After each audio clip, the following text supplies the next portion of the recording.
नमस्कार, मी वास्तुतज्ञ ज्योतिर्विद आनंद पिंपळकर. आपण वेगवेगळ्या विषयांवरती बोलतोय आणि आजही आपण एक वेगळा विषय घेतोय की चिंता करणारी लोक असतात ना, ती स्वतःहून करतात का ती चिंता करून घेतली जाते. आपल्या आयुष्यामध्ये काही गोष्टी अशा घडतात की ज्या आपण ठरवून करत नाही. बघा, एखाद्याबद्दल प्रेम निर्माण होतं, काही लोक आपल्या कळत नकळत आयुष्यात येतात, काही नाती सहज जुळतात. अनेक आध्यात्मिक परंपरा सांगतात की या गोष्टींमागं नियती आणि पूर्वजन्माचा कर्माचा संबंध असतो. मग एक प्रश्न निर्माण होतो की चिंता देखील अशीच असू शकते का? तुम्ही स्वतः अनुभव घेतला असेल, अनेक वेळा आपल्याला स्पष्टपणाने माहिती असतं की आपण ज्या गोष्टीची चिंता करतो आहोत त्यात खरं तर काही तथ्यच नाहीये. उदाहरणार्थ, डॉक्टर सर्व तपासण्या व्यवस्थित करतात, तसंही सांगितलेलं असतं की काही प्रॉब्लेम नाही, घरातही सर्व काही सुरळीत असतं, आर्थिक परिस्थिती चांगली असते, तरीही मनात कळत नकळत काळजी सुरूच असते. आपण स्वतःला समजवतो की काही होणार नाही, पण मन ऐकत नाही. मग हा प्रश्न पडतो की जर मला स्वतःलाच माहिती आहे की ही चिंता निरर्थक आहे, तरी ती काय येते, ती थांबत का नाही आहे? आध्यात्मिक दृष्टिकोनातनं पाहिलं तर याचं उत्तर कर्म आणि नियतीमध्ये सापडतं. आपण जे कर्म करतो त्यावरून उद्याची नियती घडत असते. प्रत्येक चांगल्या कर्माचं चांगलं फळ मिळतं आणि प्रत्येक चुकीच्या कर्माचं फळही कधीतरी भोगावं लागतं. समजा तुमच्या आईने तुम्हाला प्रेमाने पाण्याचा ग्लास मागितला आणि तुम्ही रागाच्या भरामध्ये 2 कठोर शब्द बोलला.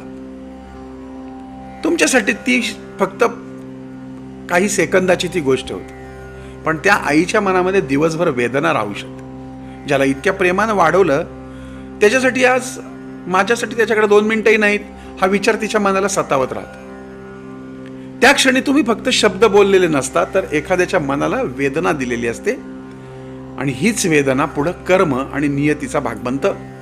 आणि म्हणूनच संतांनी आपल्या उगाच नाही सांगितलेलं, वारंवार सांगितलं की कुणाचं मन दुखू नका. पैसा गेला तर पुन्हा मिळू शकतो, पण मनाला दिलेल्या जखमेचं फळ कधीतरी परत येतच. अनेक वेळा आपल्याकडे सर्व काही असतं, घर, पैसा, कुटुंब, चांगली नोकरी, व्यवसाय, तरी मन अस्वस्थ असतं. तर काही लोकांकडे काहीच नसतं फारसं, तरी ते आनंदाने जगत असतात. याचं कारण बाह्य परिस्थिती नसून मनाची अवस्था आणि कर्माची फळं असू शकतात. याचा अर्थ असा नाही की आपण कायम चिंतेतच राहणार. एक सुंदर विचार माझ्या वाचण्यात आला होता की चिंता सोडली जात नाही, ती सुटते. जेव्हा त्या कर्माचं फळ संपतं तेव्हा आयुष्य आपल्याला योग्य मार्ग दाखवतं. एखादं पुस्तक आपल्या हातात येतं, एखादा गुरु भेटतो, एखादा विचार मनाला स्पर्श करतो, एखादं प्रवचन ऐकायला मिळतं, माझे कार्यक्रम तुम्हाला पाहायला मिळतात, कधी कधी माझं मार्गदर्शन मिळू शकतं, चांगल्या माणसाचं मार्गदर्शन मिळतं आणि नकळत मन हलकं व्हायला लागतं. आणि म्हणून प्रत्येक गोष्टीची एक वेळ असते. शेवटी एवढंच सांगतो, चिंता कधीच उपाय नाही. उपाय असतो तो योग्य कर्म, संयम आणि सकारात्मक विचार आणि परमेश्वराचा विश्वास.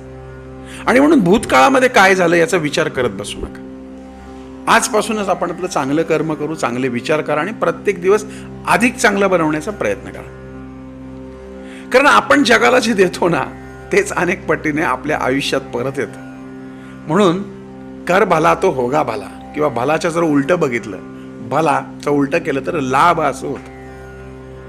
चला, या 3-4 मिनिटाच्या कार्यक्रमामध्ये तुमच्यामध्ये जर परिवर्तन झालं आणि तुम्ही तुमच्या कर्मांमध्ये जर सकारात्मकता आणली, प्रत्येक गोष्टीकडे सकारात्मक बघण्याचा दृष्टिकोन तुम्ही निर्माण केला, तर तुमचा हाही जन्म सुखाचा आणि पुढचाही जन्म सुखाचा.